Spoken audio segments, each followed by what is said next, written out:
Notre invité du jour, Nicolas Lasserie, gérant action chez Myria AM. Bonjour Nicolas.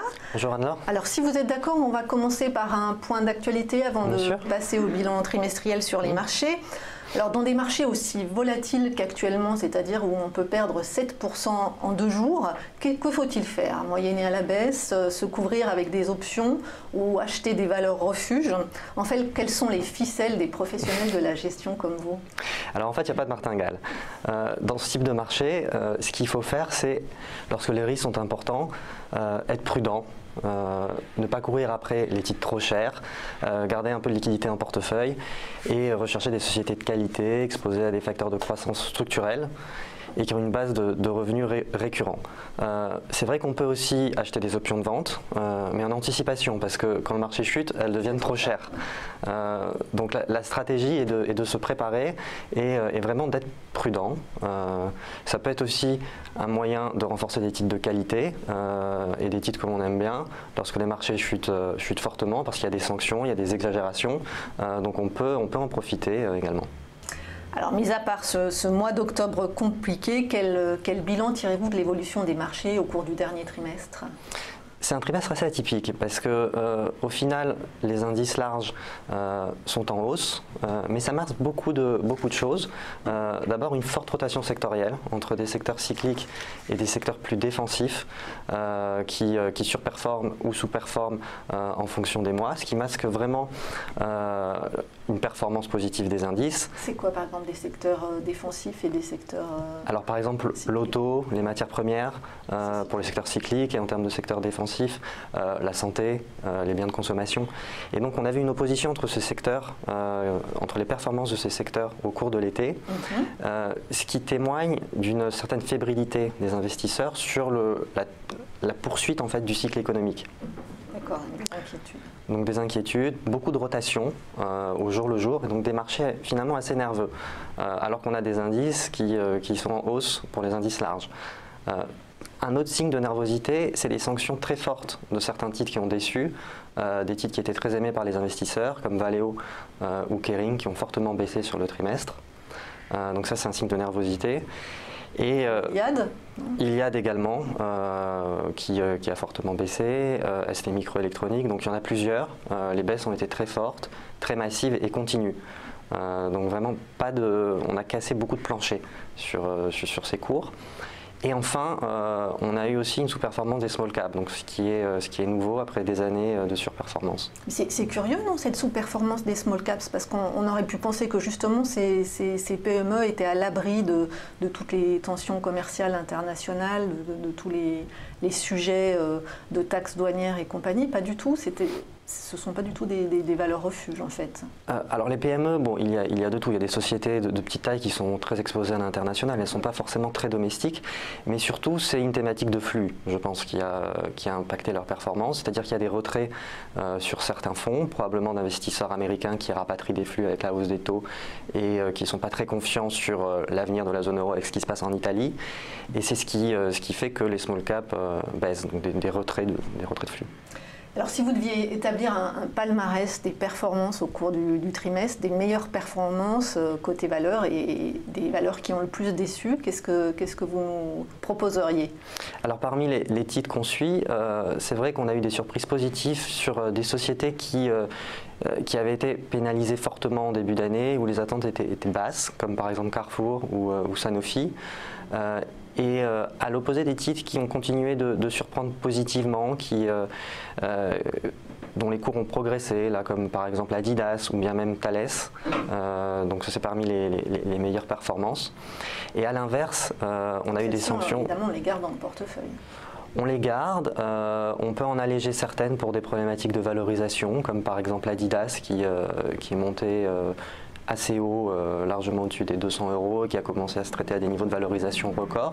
Donc ça peut être une opportunité pour écréter la ligne par prudence. Prendre un peu des bénéfices. Prendre des bénéfices. Il ne faut pas hésiter dans ce type de marché volatile à être tactique et à bouger sur les lignes.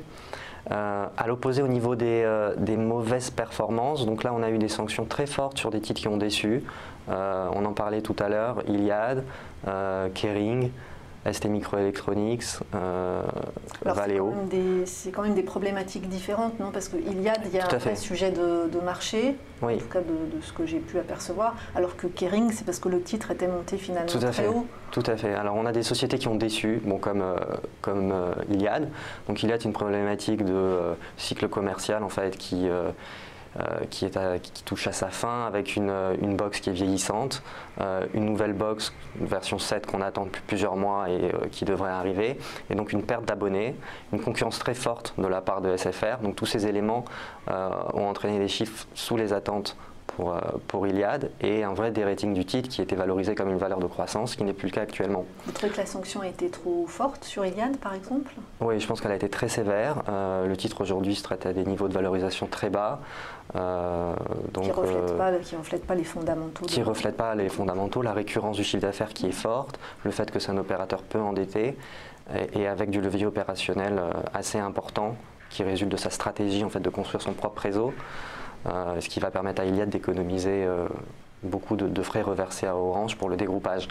Donc on a des moteurs de croissance du résultat assez endogènes à Iliad et une valorisation très basse. Donc pour nous, la sanction a été forte. On a conservé le titre. Et alors Kering, donc, vous disiez alors Kering, c'est un titre qu'on n'avait pas en portefeuille et là c'est une déception. La valorisation était très forte. Les chiffres en eux-mêmes ne sont pas mauvais en absolu, mais le marché attendait plus, donc la sanction a été très forte. Pourtant, on se disait tellement que ce luxe c'était le refuge et était à l'abri quand on a vu le secteur monter comme ça justement durant le printemps et l'été. On se disait que le luxe était à l'abri, finalement non. Non, il y a clairement un aspect cyclique finalement dans les dépenses de luxe, surtout en Chine en fait, où le luxe est beaucoup plus répandu et donc lorsque l'environnement se tend, les Chinois ont tendance à en dépenser moins et à couper leurs dépenses de luxe puisque beaucoup de gens consomment du luxe en Chine. Et là aussi, vous trouvez que la sanction a été excessive sur un titre comme Kering par exemple? Je ne pense pas. Je ne pense pas parce que les attentes étaient très élevées et pour l'instant le momentum n'est pas très bon, donc j'attendrai encore un petit peu pour... Et alors curieusement, le secteur technologique affiche aussi de faibles performances, alors que le Nasdaq battait record sur record. C'est curieux, non? Alors là, ce qui s'est passé surtout en Europe, c'est que c'est les titres de semi-conducteurs, donc qui est un secteur à cycle très très court, qui ont fortement baissé, exposés à l'auto. Donc on a eu des warnings dans le secteur auto, donc des grosses craintes sur le cycle liées à la guerre commerciale, bien sûr, entre les États-Unis, la Chine et l'Europe. Donc tout ça a fait baisser le secteur des semi-conducteurs qui est représenté en Europe, qui est bien représenté dans les indices. Et alors, dans votre fonds action que vous gérez, quelle valeur, par exemple, vous avez acheté et quelle valeur vous avez vendu? Alors, nous, on a une stratégie d'investir sur des sociétés de qualité à des prix raisonnables. Donc, on a profité de la baisse de certains titres pour initier des positions. Par exemple, Michelin, qui a baissé suite aux craintes sur le secteur. Donc pour nous, Michelin, c'est une société de grande qualité qui réalise seulement 25% de son chiffre d'affaires en première monte. Donc finalement, relativement moins exposé que les autres acteurs de l'industrie aux immatriculations et à la production automobile. C'est une société qui fait des acquisitions intéressantes pour se diversifier dans des secteurs différents, dans le secteur minier, dans le secteur agricole. Et c'est également une société dont le point mort a été abaissé fortement pendant la précédente crise. Donc d'après nous, vraiment une société qui pourra résister si le cycle auto se retourne et qui serait à des niveaux de valorisation attractifs. Donc, et qui est moins touché que les constructeurs. Bien sûr, bien sûr. D'accord. Donc Michelin fait partie des valeurs achetées. C'est une valeur achetée sur le trimestre. Également Bureau Veritas. Alors Bureau Veritas, c'est une société qui est exposée à beaucoup de secteurs. Et deux secteurs sont en train de repartir après des années de crise. C'est de la certification d'actifs et des tests de produits. Donc c'est une société qui a une base de chiffre d'affaires récurrent puisque c'est des choses qui se répètent et qui se font avec périodicité. Et donc Bureau Veritas, deux secteurs sont en train de repartir, la marine et le secteur pétrolier. C'est des secteurs qui sont en bas de cycle et donc on pense que la croissance organique de Bureau Veritas pourrait s'accélérer dans les trimestres à venir. Alors que le marché est assez défiant, notamment sur la marge. Donc on en a profité pour initier une position. Et alors, parmi les valeurs que vous avez vendues? Alors là, on a pris des profits sur certains types. Bonne nouvelle. Oui, notamment sur Adidas, dont je parlais tout à l'heure. Également Téléperformance, qui est une très belle société exposée à la digitalisation, mais dont la valorisation a atteint des niveaux vraiment records au cours de l'été. Donc on en a profité pour alléger la ligne. Ah, vous avez allégé, vous n'avez pas tout... Non, on n'a pas tout soldé. C'était une grosse conviction. On en conserve un petit peu. Et également un titre comme Alten qu'on a allégé sur des niveaux de valorisation record également. Juste pour nous dire comment fonctionne votre fonds en fait, la rotation du portefeuille a lieu tous les combien par exemple? Écoutez, c'est très variable, ça dépend de l'environnement, de l'évolution des cours. C'est vrai quand on prend des profits, ça peut être assez rapide. Lorsqu'il y a un gros changement de tendance sur les marchés, on peut être amené à faire varier, à faire bouger le portefeuille plus rapidement, mais c'est vraiment variable. Et alors, pour conclure, que recommandez-vous aux investisseurs pour la fin de l'année? Écoutez, je serais prudent parce qu'effectivement le contexte économique et même politique est assez incertain. Les marchés sont nerveux, il y a une grosse rotation sectorielle. La semaine dernière, on a eu un changement de régime sur les marchés avec des prises de profit fortes sur les valeurs de croissance et des valeurs value qui ont commencé à surperformer. Donc aujourd'hui, on est vraiment dans l'incertitude. Donc je leur recommanderais d'être prudent. De notre côté, on maintient notre approche, donc on cherche des sociétés de qualité à prix raisonnable. On regarde des sociétés aujourd'hui qui ont des revenus récurrents, qui sont exposés à des facteurs structurels de croissance. Et on maintient un volant de liquidité de l'ordre de 5% dans le portefeuille pour prendre des opportunités s'il y a une future baisse des marchés comme on l'a vu la semaine dernière. Merci beaucoup Nicolas Lasserie, gérant action chez Myriah Air. Merci.